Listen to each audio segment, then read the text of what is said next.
इस वक्त की एक बड़ी खबर ये आ रही है कि बीजेपी सरकार में बिहार में मंत्री, भाई एनडीए सरकार बोल देते हैं, चलिए एनडीए सरकार में बिहार में मंत्री नितिन नवीन को कार्यकारी राष्ट्रीय अध्यक्ष बनाया गया है। आउट ऑफ द बॉक्स जाकर के फैसला लिया गया है, तो ये मान करके चलिए कि अगले राष्ट्रीय अध्यक्ष नितिन नवीन हो सकते हैं बीजेपी के। तो इस वक्त की ये बहुत बड़ी खबर है। तो एक तरफ दिल्ली में बीजेपी इतनी एक्टिव है और एक तरफ हमारे झारखंड बीजेपी में बर्बादी की दास्तान लिखी जा रही है।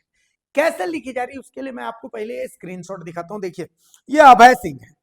अभय सिंह क्या लिखते हैं, जमशेदपुर में बीजेपी के कद्दावर नेता अभय सिंह लिखते हैं कि बीजेपी घाटशिला, भाजपा घाटशिला, पहले करण सिंह उसके बाद हराधन सिंह, दोनों उस क्षेत्र के बड़े नेता क्यों गए जेल, क्यों नहीं हुआ आंदोलन, क्यों नहीं बड़े नेताओं ने दिया जवाब, क्यों नहीं हुआ धरना प्रदर्शन, मैं भी निर्दोष रहा हूं जेल में, फिर सुदूर इलाके में रहने वाले कार्यकर्ता कैसे करेंगे काम, क्या पुलिस के अत्याचार से आप डर गए कि वहां में रहने वालों माफियाओं में से या सरकार से आंसू तो पिया जा सकता है पर खून का आंसू कौन पिएगा। हर कार्यकर्ता असुरक्षित महसूस कर रहा है, बहुत तकलीफ है, इसे किसी भी कीमत में स्वीकार नहीं किया जा सकता। तो ये अभय सिंह है। अभय सिंह इससे पहले बाबूलाल मरांडी की जेवीएम में थे और जेवीएम से अभय सिंह जो है वो बीजेपी में है, बाबूलाल मरांडी के साथ में है और अपना रोष जो है वो दिखा रहा है। और ये जेन्युइन बात है। करण सिंह बीजेपी के कद्दावर नेता हैं, घाटशिला से उनको अरेस्ट किया गया था। ऐसा कहा गया था कि भाई उस समय जो शिक्षा मंत्री थे रामदास, स्वर्गीय रामदास सोरेन जी, उनके इशारे पे ये सब कुछ हुआ था। लेकिन करण सिंह के लिए बीजेपी का एक नेता एक ट्वीट तक नहीं किया था किसी ने। अब हराधन सिंह को भी इसी तरीके से, अभय सिंह को भी जेल भेजा गया था, बीजेपी ने कुछ नहीं किया था। खास करके बीजेपी जिला की तरफ से भी कुछ नहीं किया गया था। जबकि अभय सिंह को तो बाकायदा सरस्वती पूजा जुलूस को लेकर के कि भाई उस जुलूस में इन्होंने कुछ ऐसा किया वैसा किया, दंगा भड़काने की कोशिश की, इसीलिए इनको जो है वो जेल भेजा जा रहा है। बीजेपी कोर हिंदुत्व वाली पार्टी हिंदुत्व के मुद्दे पर आवाज नहीं उठा पाई। सोच लीजिए इस पार्टी की क्या स्थिति। अब मैं आपको एक समझाता हूं।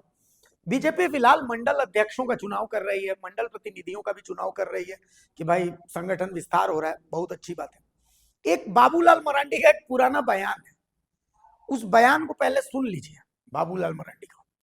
आज अगर इस झारखंड प्रदेश में आदिवासियों को किसी ने कोई जुबान दिया है, अगर पढ़ लिख करके अगर लोगों को खड़ा किया है, तो मैं तो कहता हूं कि अगर विशनरी नहीं होते तो झारखंड प्रदेश में आदिवासियों की हालत क्या होती, कब की ये लोगों को यहां से भगा दिए होते।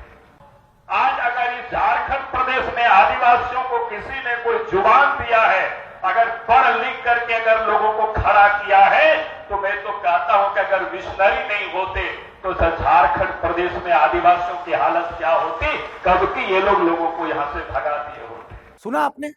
इस बयान में बाबूलाल मरांडी ईसाई मिशनरियों को आदिवासी के हितैषी बता रहे हैं। अब आप समझिए बीजेपी के साथ यही दिक्कत है, कैसे एक्सेप्ट करेगा कार्यकर्ता, आप ही सोचिए ना। इन्हीं बाबूलाल मरांडी के खिलाफ इतने दिनों तक बीजेपी कार्यकर्ताओं ने आवाज बुलंद की। आज यही बाबूलाल मरांडी पानी पी पी के ईसाई मिशनरियों को कोस रहे हैं। और आप समझिए बीजेपी में हो क्या रहा है।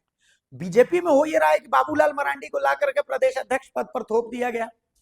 बीजेपी के जो कार्यकर्ता जो खून पसीना लगा रहे हैं, बाबूलाल मरांडी ने अपनी कार्यकारिणी बनाई, उस कार्यकारिणी में भी उन्होंने जेवीएम के जो नेता थे उनको जगह दे दी।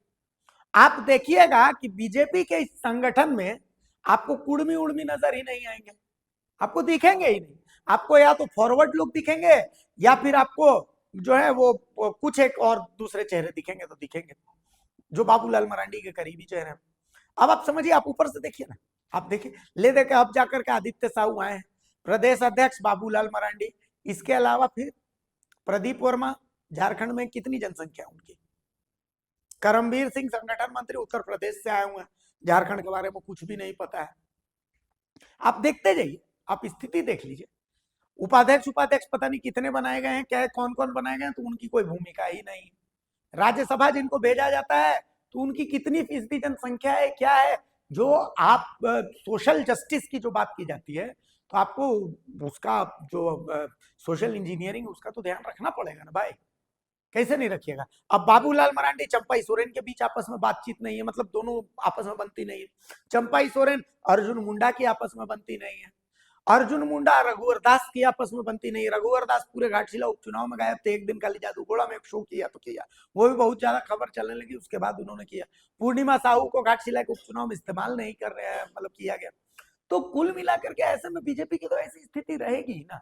एक तरफ नितिन नवीन जैसे ऐसे आउट ऑफ द बॉक्स फैसले को लिया जा रहा है राष्ट्रीय अध्यक्ष के लिए, लेकिन राष्ट्रीय जो कार्यकारिणी है उनका ध्यान झारखंड की तरफ पता नहीं क्यों आ ही नहीं रहा। आप देख लीजिए अभय सिंह का ये जो पोस्ट ही अपने आप में बहुत सारे सवाल खड़े कर दे रहा है कि भाई बीजेपी कार्यकर्ताओं को लेकर के एक धड़ा जो है वो कुछ नहीं है।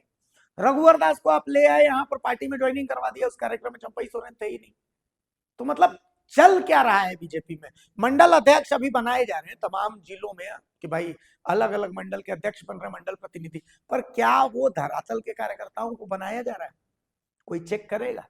गिरिडीह में जो मंडल अध्यक्ष वगैरह का बनाया गया है, चलिए मैं सरिया की बात करता हूँ, जरा पता करिएगा कि वहां के कार्यकर्ताओं का सरिया में जो अलग अलग मंडल है, उन मंडलों में जो मंडल अध्यक्ष मंडल प्रतिनिधि बनाए गए हैं, उनसे वहां के कार्यकर्ता खुश हैं कि नहीं, जरा चेक कर लीजिएगा। बहुत सारी चीजों का खुलासा इसी चीजों में हो जाएगा, तो वो आप देख लीजिए जरा सा।